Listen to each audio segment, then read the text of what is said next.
you may see multiple dogs being exercised by a professional dog walker, but exactly how many dogs that particular dog walker might have depends on where you live. So the maximum number of dogs allowed per walker varies across the UK, and there have been calls for stricter and more standardised rules after a dog walker was fatally mauled in Surrey last year. Tim Moffat has the story. Barney, Luna and Mabel used to share their walks with 3 other dogs in a group of 6. But not anymore, following a rule change in Reigate in Surrey. What impact could this have on your business? Massive impact.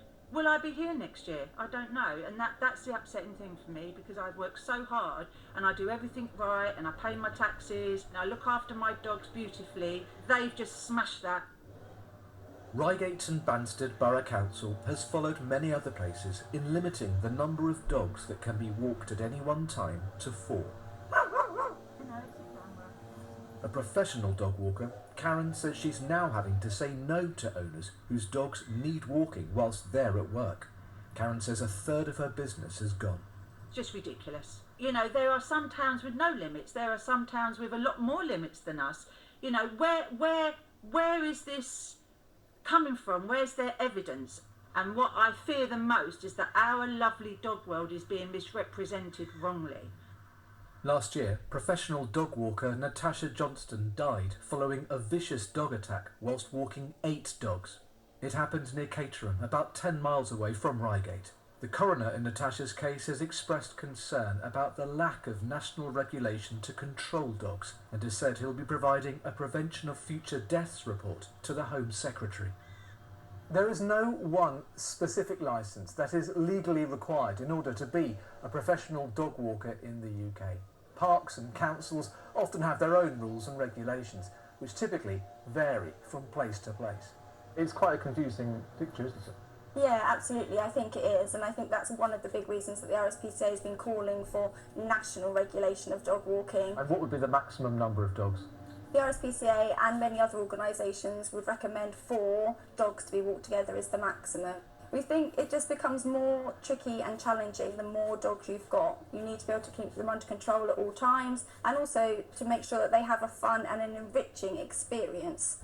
Earlier this year, a ban on XL bullies came into force in England, Scotland and Wales, following a series of fatal attacks on humans and other animals. Northern Ireland will ban them next year.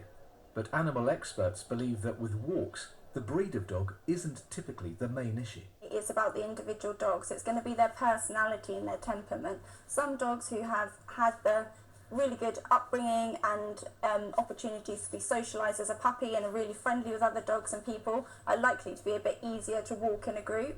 But some dogs who maybe have missed that for various reasons might struggle a bit more. Morning. Good morning. I'm Hannah. I'm the Reigate and Banstead dog warden. Oh, I know. This council says its rule change received overwhelming support during a 5-week public consultation last year. Having a large number of dogs, and 6 can be considered quite a large number of dogs for one person to control. We have seen issues where there's been dog-on-dog incidents involving a large number of dogs, an increase in dog fouling in our open spaces, where of course if one person's got 6 they're not quite able to maybe watch what all the dogs are doing at once if they're off lead. So bringing in the reduction down to 4, we feel, allows the spaces to be a safer environment for all of our users. Good girl, super proud, super proud. Many professional dog walkers remain unconvinced. We don't just walk our dogs, we implement training, basic training. That dog's life is enriched by having a dog walker. What effect is this going to have on your business? By this time next year, I will just be struggling, or it'll be game over for me. It's unnecessary. It's not unsafe to walk 6 dogs if you've got the right experience and the right training, which obviously the professional dog walkers here have. Wait.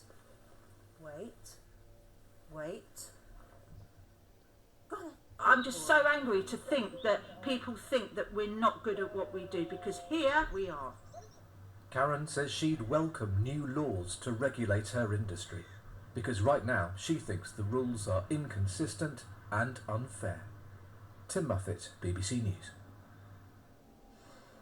And we are joined now by dog trainer and behaviourist Lisa Sinner. Morning to you. It's such an interesting area, this, isn't it? Because in those big shared spaces that are important to everyone in the community, if any dog is unruly, then it can cause tension. But if there's multiple dogs and there's a sense of lack of control on either side, it can be difficult.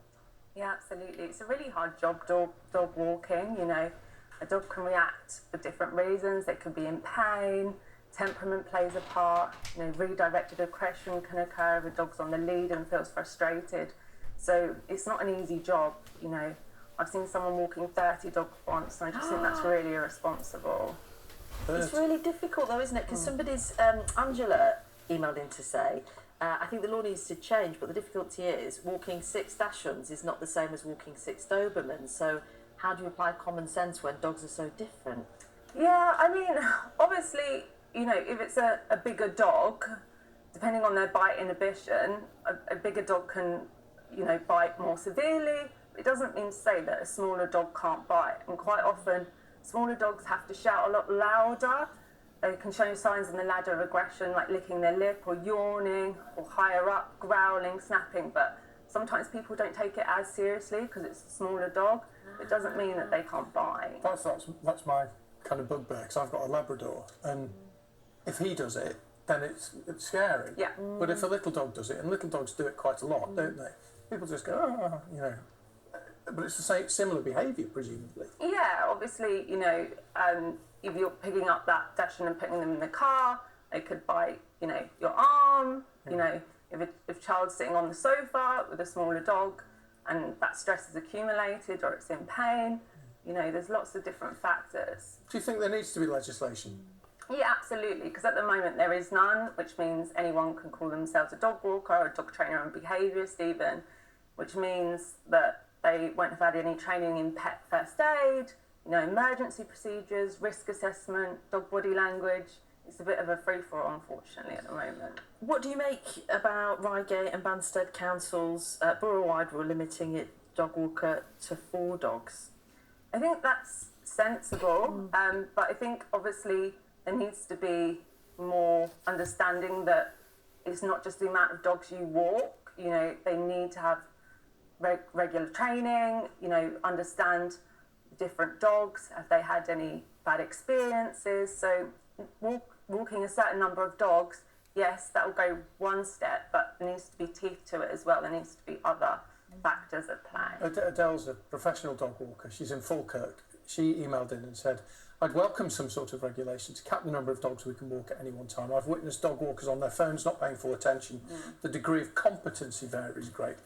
Yeah. Which is probably the same with anything, which is true. Absolutely, yeah. There's a lot of different training methods around. So, you know, you need to be asking your dog walker as well, and dog training behaviours, what methods do they use? You know, if the dog's doing something that they don't want them to do, how are they reacting? You know, we don't want any, you know, punishment-based methods, you know, hitting and shouting of dogs. You know, it's a bit unregulated. So I would say that, you know, the messages we've had in are people who have had bad experiences, like Sarah in Aberdeenshire. I've got 2 small dogs who remain on the leads during their walk.